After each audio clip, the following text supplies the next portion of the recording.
ang bilis natin Ganyan talaga paggutom. Good morning, Chef. Good morning. Okay, kasama natin ngayon si Chef Alaine Camaso-Salvanera. Chef, good morning. Morning. So, Chef, ano ang share mo sa amin recipe? Of course, yung ating shrimp and Thai, ang ating strawberry balsamic. So, summer salad with strawberry balsamic. Vinaigrette. Mula Bicol Express, naging healthy. Correct. Milig pa naman ako sa salad ngayong mga panahon na to.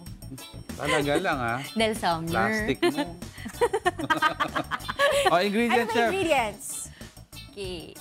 Yung ating shrimp, that's 10 pieces for cleaned and shell divined, feta cheese, endive gardens, greens, half cup, that's alugbate, and then fresh pomelo peeled.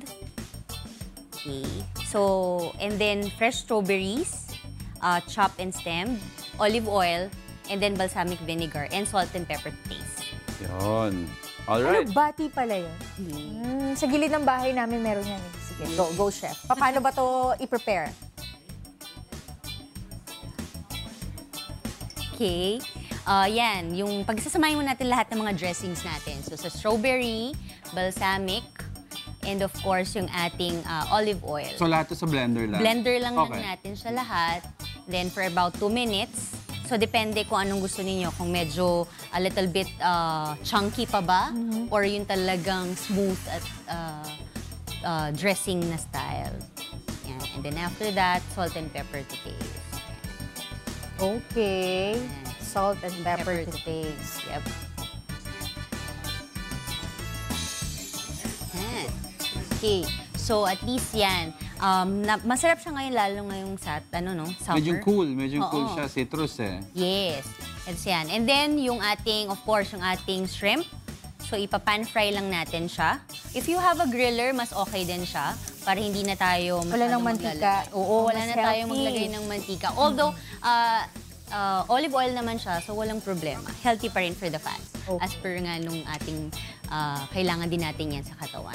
Okay, yan na. Plating na tayo, of course. Assemble everything. So, ang ating endive greens, and then yung ating, of course, alugbate. And then... That's pomelo? Yes. Okay. Suha. And then yan, sa top, lalagyan na natin siya ng alfalfa sprouts. Sarap ng alfalfa. Yes. And then, ano yun, Chef? Yung ating crumbled na feta cheese. Pwede rin tayong maglagay ng chunks. Okay. So, yan. At least yan, and then yan, yung ating shrimps. On top. Yep. Okay. Actually, pwede natin siyang gawin with the kids. So, pwede nilang sila yung maghimay-himay. And then, of course, yung ating strawberry for garnishing. So, yan. Okay. Ito. Ayan yung sauce na ginawa ni Chef kanina. Para mas blender niya kanina. Oo. So, wow, strawberry vinaigrette. Ilalagay mo na lang pag isuserve para yes, diba? Para mag-mushy. Para hindi mag-mushy kagad yung gulay. Okay. Ganun para hindi masyadong babad. Alam ko lang kumain. And of course, meron pang dala sa atin si Chef. Yeah. Yes, yung ating ka-pair naman ng ating healthy dish is yung ating fish fingers. With alfalfa also, yes, no? with alfalfa. Ayan. Alright, saan ka ba pwedeng makontak Chef Alaine? Hi, actually, you can follow me sa Facebook and also sa aming FB page, which is the Good Food Manila for the healthy, which is sinerve namin sa inyo ngayon. And of course, yung YouTube channel, we also have the Good Food Manila. And yung ating mga party trays, kung meron kayo nangangailangan for party trays, any events, yan, I do have the yummytummy.ph. Okay. So yun, doon nagsaserve ako ng Bicol Express naman. Yeah. Pero on a different version naman. Crispy one. So hopefully I can serve it to you next time. Contact number. Contact number, that's 0977-074-6690. Do you want to greet anyone?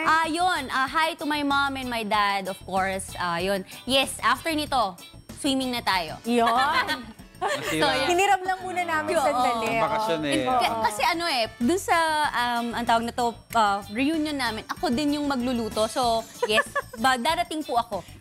Minsan mahirap pag marunong ka magluto, di ba? Sa totoo. Actually, twice na tong event na to for this month na pangalawang beses talaga na nasa huli akong naliligo. Yung magsiswimming, mag-i-enjoy and everything. But I do enjoy cooking. Walang problema. Cooking for the family, friends, yan. Alright. So, kaya siya nandito kasi friend natin. Yes! Thank you so much, Chef Alaine. Thank you. Camaso-Salvanera. Thanks so much.